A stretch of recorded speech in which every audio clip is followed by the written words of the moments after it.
আসসালামু আলাইকুম সকল পেঁয়াজু চাষি ভাইদের জন্য নতুন একটি ভিডিও নিয়ে আসলাম। যে ভিডিওতে আলু সংরক্ষণ পদ্ধতি সংক্ষিপ্ত কিছু তথ্য তুলে ধরবো। আশা করি এভাবে সংরক্ষণ করলে আপনাদের আলু নষ্ট হওয়ার চান্স খুবই কম।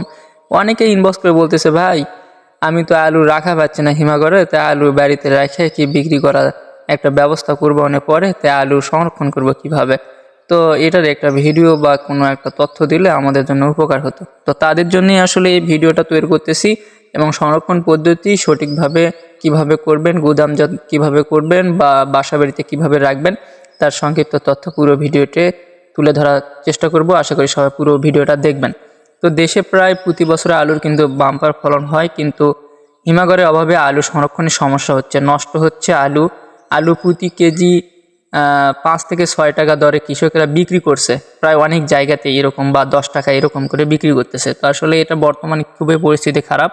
তো দেশে প্রায় 1 থেকে 2 কোটি টনের মতো আলু উৎপাদন হয়, অথচ দেশে উপস্থিতি মোট 337টি, হিমাগরের মোট ধারণ ক্ষমতা 22 লাখ টন, অর্থাৎ উৎপাদিত আলুর মাত্র 5 ভাগের 1 ভাগ আলু সংরক্ষণ করা যায়। প্রতি বছর শতকরা 15 থেকে 20 ভাগ আলু নষ্টই হয়, এরকম একটা ধারণা করা যেতে পারে আসলে।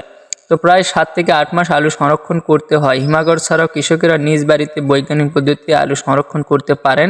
হিমাগরের এক বস্তা আলু সংরক্ষণ করতে আপনাকে 25 থেকে 300 টাকা খরচ করা হয়। কৃষকেরা বাড়িতে আলু সংরক্ষণ করলে খরচ পড়ে প্রতি বস্তায় 20 থেকে 25 টাকা। এর জন্য কৃষকেরা সহজেই বাড়িতে আলু সংরক্ষণ করতে পারেন। নিচে কিভাবে আলু সংরক্ষণ করবেন তার পদ্ধতি বলা হলো। আলু সংরক্ষণের বা সংগ্রহের পর প্রখর ও রৌদ্র লোকে আলু রাখা ঠিক নয়, এতে আলুতে ব্ল্যাকহার্ট রোগ দেখা দিতে পারে। আলু আপনার সংরক্ষণের পর কাটা, রোগান্ত, পচা, ক্ষত বা থেতলে ও বেশি ছোট আলু বাদ দিতে হবে। ভালোভাবে আলু গুদামে রাখা উচিত। আলু ছায়া শুকিয়ে গুদামজাত করতে হবে। একটাও আলু যাতে ভেজা না থাকে সেদিকে বিশেষ খেয়াল রাখতে হবে। গুদামজাতকরণ তুলনামূলক ঠান্ডা ও বায়ু চলাচল এমন শুষ্ক স্থানে আলু সংরক্ষণ করতে হয়। বাঁশের চাটাইয়ের বেড়া ও ছাউনির নিচে ভূমি থেকে বাঁশের খুঁটি উঁচু করে ঘন বাড়ি বা ঘর বাড়ি তৈরি করতে আলুর শ্বাস প্রশ্বাসের তাপ বের হয় এবং বায়ু চলাচলের ব্যবস্থা যেন থাকে। মেঝেতে বাঁশের চাটাই কিংবা আলু বিছিয়ে এর উপর স্তূপকারে আলু রাখতে হয়, তবে স্তূপ যেন 1 মিটারের উঁচু বা 2 মিটারের বেশি প্রশস্ত না হয় এবং যাতে যথেষ্ট বায়ু চলাচল করে সেটা সুবিধা যেন থাকে। 2 থেকে 3টি তাক করে স্তরে স্তরে স্তূপ করে রাখা যেতে পারে। পাত্রে আলু সংরক্ষণ করা যায়। বাঁশের ঝুড়ি, ঢোল বা বাঁশের মাটি যে কোনো পাত্রে রাখা যায়। সেক্ষেত্রে পাত্রগুলো ঠান্ডা স্থানে রাখতে হবে। আলুর রোগ ও পোকা দমন আক্রমণ রোধ করার জন্য নিম, নিশিনিন্দা, বিষ, কাটালি ইত্যাদি পাতা গুঁড়ো করে আলুর ড্রপে মিশিয়ে দেওয়া যেতে পারে, তবে কীটনাশক দেওয়া যাবে না। মনে রাখতে হবে সেক্ষেত্রে আলু পরিপক্ব হওয়ার সময় থেকে আলুর সুস্থ ব্যবস্থা শুরু হয়। আলু গুদামে রাখার কিছুক্ষণ আগেও সুস্থ ব্যবস্থা শুরু হতে পারে। মোটামুটিভাবে কোনো মারাত্মক ক্ষতি ছাড়া আলুর সুব্যবস্থা শেষ হওয়া থেকে প্রায় 1 মাস অথবা অঙ্কুরোদ্গম পুরোপুরিভাবে শুরু হওয়া পর্যন্ত আলু গুদামে রাখা যেতে পারে, অর্থাৎ প্রায় 7 থেকে 8 মাস আলু এভাবে সংরক্ষণ করা যায়। পর্যবেক্ষণ: 15 দিন পর পর সংরক্ষিত আলু দেখতে হবে।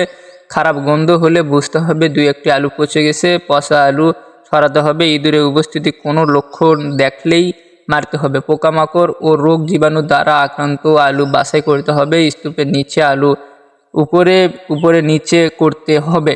বীজ হিসেবে রাখা আলুর অঙ্কুর গজানো শুরু হলেই আলাদাভাবে গুদামজাত করতে হবে। সেখানে দিনের আলো পড়ে কিংবা সকালে দিনের শেষ ভাগ ছাড়া সরাসরি আলু পড়ে না, আলো যেন না পড়ে, তো এমন স্থানে তাক করে রাখতে হবে। তো চাষি পর্যায়ে আলু সংরক্ষণের যেভাবে আপনারা ব্যবস্থা করবেন, গত বছরে হিমাগরের থেকে এবার কিন্তু আসলে খুবই কি বলা চলে যে আসলে পুরো ভিডিওতে আপনাদের কিন্তু সঠিকভাবে কিছুটা তথ্য তুলে ধরেছি, কিন্তু তবে বাড়িতে বেশিরভাগ যদি বেশি আলু রাখতে চান তাহলে সেক্ষেত্রে আপনাকে অবশ্যই আলুর প্রতি যত্নশীল হতে হবে এবং পুরোপুরিভাবে 1 থেকে 2 মাস বা 3 মাস পর্যন্ত রাখবেন। পরবর্তীতে বেশি দিন রাখলে সমস্যা হতে পারে। তারপরে সংক্ষিপ্ত কিছু গুদাম করার জন্য বা গুদামে অনেকে রেখে দিতে পারেন। তো সেই জন্য আসলে এটা আসলে সংক্ষিপ্ত কিছু তথ্য তুলে ধরলাম। এখান থেকে আপনাদের আসলে যতটুকু জানা দরকার, এছাড়াও আপনারা কৃষি অফিসারের সহযোগিতা নিতে পারেন। আপনাদের যেহেতু এলাকাতে কৃষি অফিসার অবশ্যই নিযুক্ত আছেন, তাদের শরণাপন্ন হয়ে আরও সঠিক পরামর্শ নেবেন। আমি শুধুমাত্র সংক্ষিপ্ত কিছু তথ্য তুলে ধরলাম, যা থেকে আপনারা কিছুটা হলেও উপকৃত হতে পারবেন।